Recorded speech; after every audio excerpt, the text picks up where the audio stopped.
Good morning, pregame crew. It is Tuesday, December 27th, 2022, 8:20 a.m. Eastern, 6:20 a.m. Mountain Time. I'm Chargal Lori, and you are at the pregame show.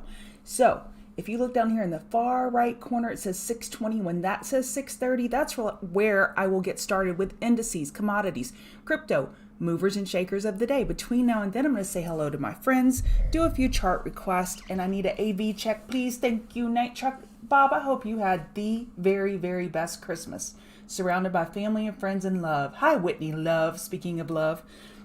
Hi, Haley. Seth, welcome. Welcome live. You woke up early. Wonderful. Hey, Rachel. Good morning, Anthony, Gigi, Topher, Michael, Matthew, Sal, Lisa. Good morning. Okay, there's not going to be a lot of us today. I can already tell it's going to be a low volume day. Just from the pre-market action, we have very low volume. We don't have a lot of tickers moving. So I'm going to need everybody to hit that like button and help me get this show word out on the street. Out on the street. Good morning, young son. Hi, Martin Creative. Okay, Roku. Hey, Lori Carlson, Nugget, hi. Hey, Mary. Roku is down past that key $55 or $58 here. $55.02, we lost that. Let's see what your next level is from the weekly. Do we have anything from the weekly? Nope, from the daily.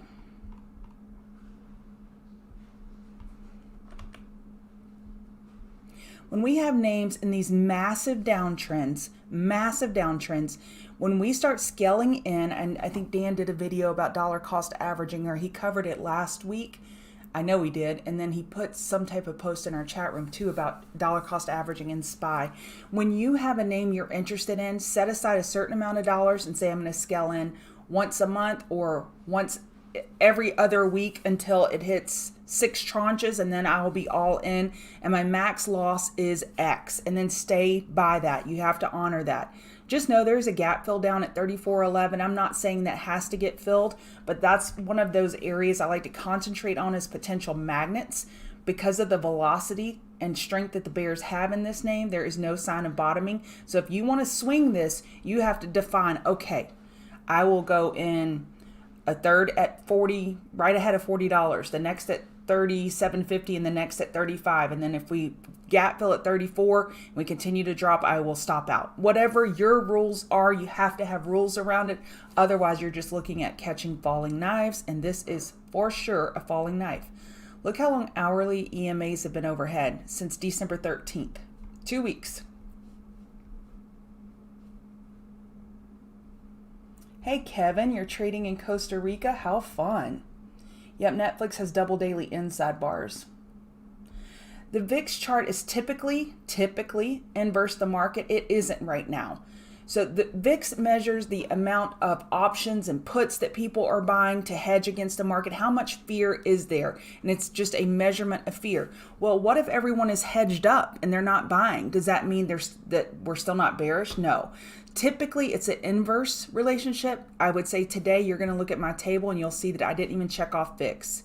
I didn't give it bull or bear. Too disconnected for me. I need to type that out. Way too disconnected. I can't ascertain anything from that chart, glean anything to help me gain an edge on the market, so I'm not going to try. Hi, Mustang, Keggers, Sean, Johnny Big Horse. We're going to cover Tesla this morning. Hey, Darth Star 1. Okay, ARQT. Biotech, potential daily bear flag. Bears are dominating. 1478 is your resistance. Bears are in control of this chart, and they will continue to short top fishes. Let me make that white. As long as it keeps working. Your support is 1420 and then 1386, the low of Friday.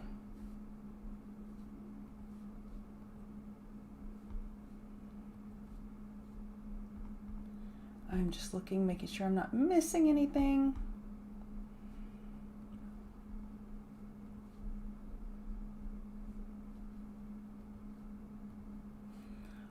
All right, let me go back up. Is there any other chart request?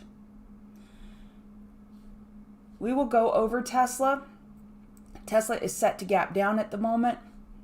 And the same rules apply for Tesla that I just went over for Roku. I've already flipped Tesla once, and I'm okay to flip it again, buying these dips and then just selling any flip. I think Tesla could be a dip buy on a gap down open. And if you're an oversold bounce trader, and I would say that I am not an expert oversold bounce trader, I'm definitely not an expert. Charting Man Dan is the GOAT when it comes to oversold bounces. And again, know thyself. You must know what your strength is. The most patient of patient traders are just going to wait until this shows some real bottoming, and then they could buy that dip and flip it. And we may flush at open.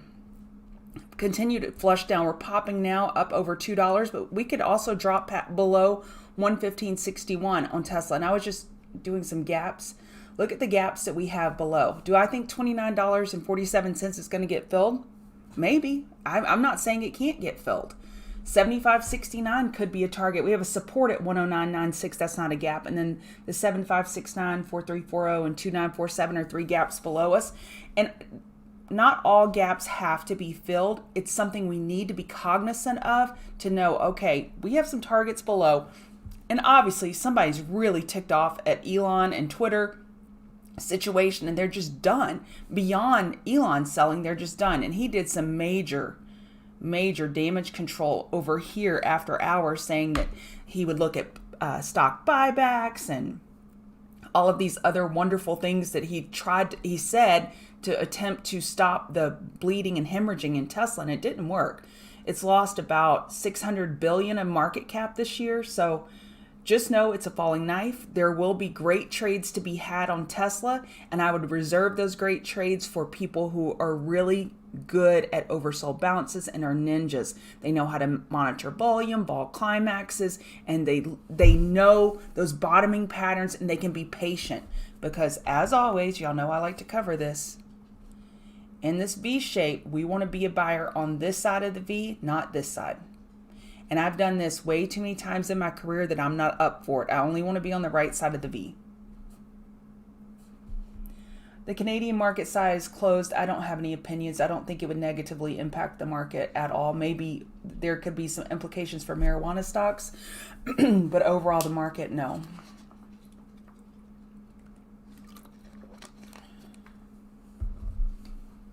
Interesting, Whitney. Very interesting. We'll get started in 2 minutes. Mary, who is good for their word? You know, Mary's asking, is Elon good for his word anymore? I don't know who is good for their word. There are very few people on this earth that are really, really good and true to their word. And then situations change. They may have had no intention of selling the stock, and then the Twitter deal came up, and it's like, wait, I may want to fund that. So, you know, situations change.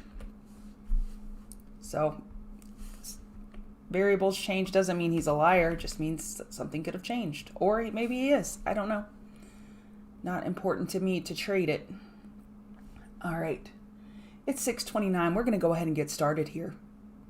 Good morning. This is who I am. I'm Chart Gal Lori, and I'm part of the Chart Guys community, and we teach technical analysis. It is our goal to teach you how to bring a fishing pole to a fishing hole, help you identify and scan the market, find fishing holes, and then bring the right equipment and tool for the job to do said setup. So that's what we do at the Chart Guys. If you want to give me a follow on Twitter, that'd be great, at ChartGalLori. And I have notes off screen that I copy and paste when I'm done over to the TCG members so they can slice and dice them as they see fit. If you're interested in my chart setup, you can click on the link below in the video description to receive a PDF explanation as to how to set up your chart like Lori. And we have a how to set up your chart like Dan or Lori, a video on our YouTube channel. So 12 hour is giving me the most clarity on ES. 12 hour lower high, the more likely scenario compared to 391975. NASDAQ is weaker. Do y'all see that? NASDAQ is much weaker. We've retraced about 60% of the high of last Wednesday to the low of Thursday. And ES is retraced about 80%. NASDAQ is weighing on the market. Semiconductors look weak, and of course, consumer discretionary, meaning Tesla, is weighing on the market. Every sector or most majority of the sectors will have to pull green in order to offset this Tesla weakness. And if Tesla bounce can get going, that could help the market bounce get going and possibly get a daily higher high. NASDAQ 12-hour lower high is the most likely scenario. When we look at the MED, the Market Environment Dossier, this is just something I came up with this table I've been working on for a few months. The name I thought was pretty interesting because we only want to collect pertinent data. So when we look through here, I think we've lost the hourly uptrend. Yep, so let me change that.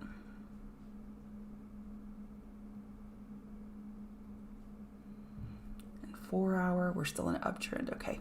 So for the table, we have about 93 points for the bears and 40 points for the bulls. So the bears still have the edge here. What the bulls want to see is this a 12-hour diamond bullish reversal bottoming pattern here? Are we bottoming? It's possible. It's absolutely possible. NASDAQ is the fly in the ointment. So we have resistance at 11183. So now you could look to possibly top fish. This is the index setup that I like, is shorting a bounce on NASDAQ, looking for the hourly lower high, which would mean possibly the 12-hour lower high. So I like a top fish setup on NASDAQ. It's something else that I'm working on. My next indicator is, my goal is for it to be the most likely scenario. I don't want to talk about it a ton and give away the proprietary information, but it's going to look something like this is what my goal is. If we could see charts with gradient level low conviction, so this is low, then the darker red medium, and the darkest red high. Same thing with the green. Low conviction, medium conviction, high conviction, or most likely scenarios is that Microsoft will get an hourly, actually it's clear on the 4 hour lower high. So you use these gradients to say mentally, I'm more comfortable top fishing Microsoft for a daily lower high the higher it bounces. I want it to bounce more, and then the probabilities increase that it could be topping. Does that make sense? So in my head, this is how I see the chart, and I'm trying to find an objective way to explain to you what I see when I look at a chart. So let's go look at NASDAQ. With NASDAQ, I don't want to draw all those boxes. They're kind of hard, but basically, as we approach 11177 on a pop, I'm getting more and more conviction the closer we get to 11177 and possibly increase my position size on the short. Does that make sense? So if you're new here, I had COVID a week and a half ago, and I have since learned Omicron version attacks the larynx and the respiratory side more so than the other versions of COVID. So that explains why I've had some issues speaking, but it's getting much, much better. Okay, so back to ES. I want to point out to you, we gapped up overnight. Let me pull this way. So that gap is at 3872. 3872. We have a gap down there, and I would not be shocked to see that filled. NASDAQ, we have a gap at 11082, and we have since filled that. So NASDAQ has filled the gap, ES has not. And again, I'm looking at a NASDAQ short because NASDAQ is weaker than ES. RTY, you see how RTY got an hourly higher high there and NASDAQ did not? It couldn't because it's weaker. Just know that charts and know who to pick on. RTY is stronger than NASDAQ. I wouldn't. A top fish makes sense against 1789, but why would I top fish that when I have NASDAQ, which is weaker, and I have a higher conviction on that? YM is strong, absolutely still in an hourly uptrend, fighting to hold the 8 EMA, and we're really close to a daily bull break, 33663, and we came within $50 of that on a $33,000 instrument. That's pretty dang close. So YM is trying to pull NASDAQ out of the gutter, and NASDAQ is weighing on everything. I'm not going to make as bold of a comment. Which way Tesla goes is where the market will follow. However, if Tesla is getting a pretty good bounce going, I would not be short the market. So let's say that. I'm not going to say we're going to go to daily higher highs.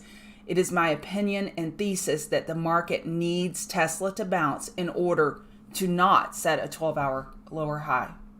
Again, I mentioned that VIX were up 5%. It is very disconnected from the market, so I'm not using that data.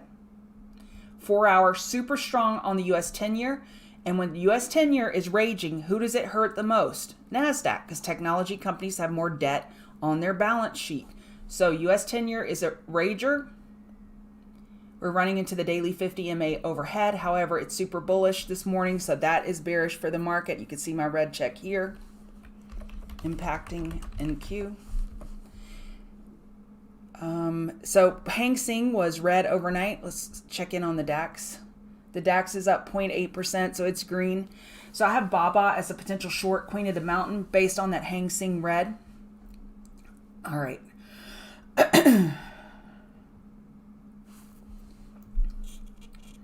Bitcoin is running into the daily 50 MA from below, and so is Ethereum. You see that yellow line? The daily 50 MA, 100 MA, 200 MA, you can use those in your crypto trading. We are going painfully sideways. If I were a Bitcoin trader, I think I'd cried this weekend if I was trying to trade it, because it's just so sideways pinched. These higher highs are not getting followed through. We zoom out, you can see a possible 3-week bear flag. It's just very, very weak. So Bitcoin isn't helping things. So I have Bitcoin checked off as, I should have Bitcoin checked off as bearish. Okay, so we have a few more points. I missed that one earlier. I think because it was a 4-hour uptrend, I didn't check it. Ethereum, and if you want to know the key levels, always look here on the legend, the light gray. I guess this is the y-axis. Look at the light gray. Those correspond to the horizontal rays, and those are the levels of resistance and support. I haven't done this in a few days, so maybe I'm a little rusty. Support 1209, resistance is 1233.75. J-Man, what a great question. If a gap is filled in pre-market, count, or does it need to be filled during regular market hours to count? It carries a lot more weight if it is filled during regular trading hours.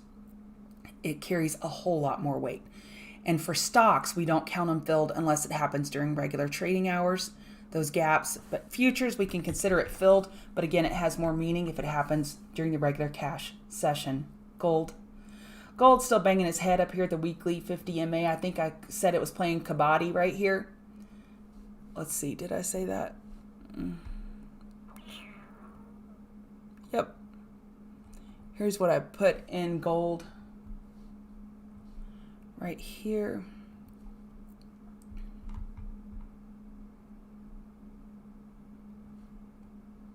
Monthly downtrend, lower high anticipated. Weekly uptrend 50 MA being tested as bulls play kabaddi with the key moving average. Overhead. Forgot an O there. Why does my OCD kick in and I can't bypass an error? We have our second inside bar forming on the weekly, daily EQ. You're welcome, J-Man. You are welcome. So you can see we're inside. And we have a nice daily EQ on gold. I don't have an edge on gold. If anything, I'd feel more comfortable top fishing 1833 than I would feel buying the support of 1792. Market's pulling back even a little bit more. We don't have a lot of events on the calendar this week. We have our normal suspects. We have the initial jobless claims on Thursday. Thursday, we have the nat gas inventory at the normal time, 10:30 a.m. Eastern, and oil inventory is moved to Thursday at 11 a.m. Eastern, and oil API estimates are moved to tomorrow at 4:30 Eastern, and that same schedule applies for next week as well, as far as the energy reports, because we'll be off next Monday as well. Oil 4-hour uptrend, definite relative strength on the backs of China reopening. We're assuming they would need more oil if people are moving about the country. Odds still favor a weekly lower high compared to 83.34. Aggressive bears aren't going to forget that weekly lower high exists or is the more likely scenario, and possible bounces or for shorting against 81.06. I have no trade on energy and no desire to have a trade on in energy. I lack clarity and high conviction setups. I need price to be in a location that makes sense, and price is not in a location that makes sense to put on a trade for me right here. So we have resistance at 5367. Bears are looking for a potential 4-hour lower high, top fishing that 5367. But again, I don't have a high conviction setup, so I'm staying away. Apple. Bulls have made enough room for a 4-hour higher low. See that hourly 50 MA is overhead. An aggressive bear could look to bottom fish 12964, the low of Friday. This monthly EQ is key, 12904. So last week we had a daily double bottom here, 12989 and 12964. That is a daily double bottom. And monthly 12904 is the level for Apple. We must hold. Y'all see that? Let me make sure I have an alert. I see an orange triangle there, but I don't know that it's at the right level, so I'm just gonna, yeah, it is at the right level. So 12904 must hold with Apple, or our downside acceleration could increase. Now look at where Amazon is relative to the hourly 50 MA compared to Apple.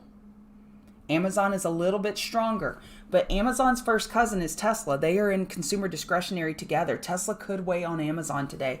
I know sometimes that doesn't exactly make sense, but it could happen. 8630 is your resistance. And your next support from intraday, 8436. NVIDIA, super weak. We have a daily double bottom at 148.82, 148.83. Gave a nice clean bottom fish setup. We have not made enough room for higher lows on NVIDIA. NVIDIA looks weak. I would be looking to short semiconductors today as long as this relative weakness remains. Tesla, I've given you the levels 109.96. Oh man, I deleted it. 109.96 is your next support on Tesla. Lots of eyes will be on Tesla. Lots of eyes. You could look to short against 120, go long against 115, and I wouldn't diddle in the middle. You want to see a volume climax flush at open for Tesla to put in a temporary, and I have a big emphasis on the word temporary bottom. Baba, I like an hourly lower high. Top fish against 87.93. Hang Seng was down overnight. Looking for that potential daily lower high and 4-hour lower high. Meta, 4-hour EQ, nice and tight. I actually like a bottom fish on this one, so I'm kind of flipping the script on some of these names. This one's stronger than others. We have enough room between price where it is right now and the low of Friday, 115.54. Kevin, my alerts pay off for me a lot. I would say I take about 15 to 20% of them as far as personal trades, and I post the setups in our chat room regardless. But the alerts, they pay off a ton. Look at NVIDIA. 14882. What if you'd had your alert set for 14885 for a bottom fish on NVIDIA? That would have been unbelievable. Unbelievable. So just know there is some exactness, and the exact buys and sells where you're right at support, usually those are amateurs. And if you think about it, do you think that Buffett's sitting there saying buy against support, ahead of 148.82? No, big money, they just dollar cost average in. But traders like those exact levels. So typically you can get a trade off those exact levels, and NVIDIA is a perfect example. Meta has enough room for that higher low. MU, potential hourly rising wedge. Again, I don't like the semis. Let me just be clear. I don't like them. So I'm looking for a top fish setup on MU against 50, 54, 50, 55 double top. And finally, Netflix. Here, I should have moved that up here. Has a double daily inside bar. Look how tight this is. See the two yellow candles? The yellow denotes inside bars. We're getting super tight on Netflix. I love that it's above the daily 50 MA. I like a bottom fish of 29191, but only if the market can get a bounce going. And that, in my opinion, is highly contingent on whether Tesla can get a bounce going. Sonoma, I like it. Yes, Kevin, alerts are wonderful. So look at this setup. I have an alert. Let me show you. So these are sorted by which one triggered first. So here. So at 10 p.m. last night, 8 p.m. last night, had I been awake, I just went to sleep. 15-minute overbought. So I have an alert. Tell me when 15-minute RSI gets overbought on ES. Tell me every time it happens, because we're in a bear market. Now let's go look at that alert. That happened.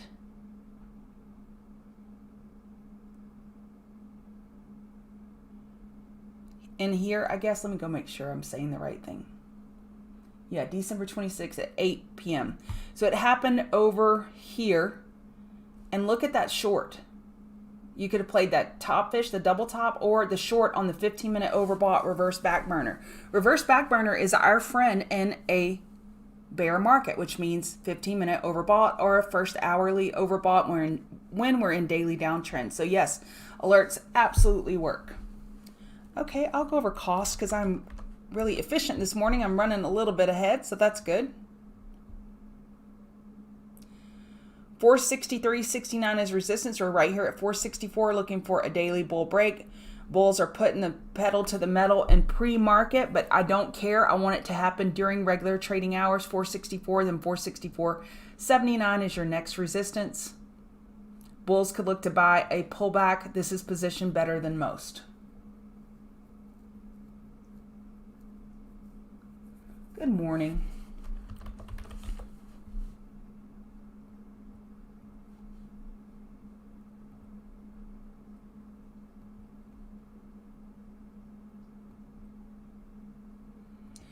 Okay. AVGO is getting really tight. This is in the semiconductor space. So remember, I am bearish on semis. They are definitely a laggard in this market. We have double daily inside bars. I like this setup. Who asked me about this, Chris? Was it you, Chris? Yep, I like it. Getting super tight. I would look for a top fish setup on AVGO. Looking to position bearish, knowing that the market 12-hour lower high is the most likely scenario, and semiconductors are weak. I like a top fish setup on AVGO. XLM USDT.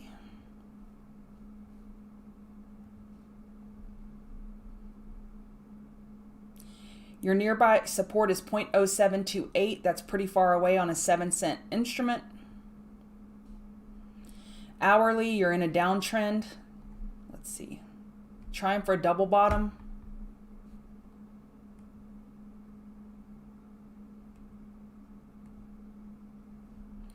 I guess you could look to bottom fish 0.0741, this double bottom, and stop out quick if you're wrong. Overall, this leaves a whole lot to be desired. Your second weekly inside bar is forming.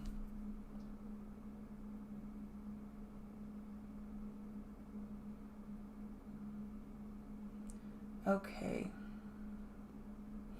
And just to go back, let's see Whitney on ARQT, you're saying that someone put calls, $420,000 worth of calls on $15. Always know that always know that you don't know why that's happening. We have no idea why or what the purpose is. Is it a hedge for a big short position? We don't know. We never know. So I like to use unusual call information coupled with technicals to say, we've identified a good trade. Well, this is a potential daily bear flag. I mean, this is a bearish chart. So I can't get in a bearish chart bullish without some type of technical reason. And in the example of Tesla's, we're beat up on so many time frames, and this one isn't. Daily bear flag, I guess RSI is beat up there. Weekly isn't. 4-hour isn't. Hourly isn't. So I would have a hard time following those calls. It doesn't mean it won't work.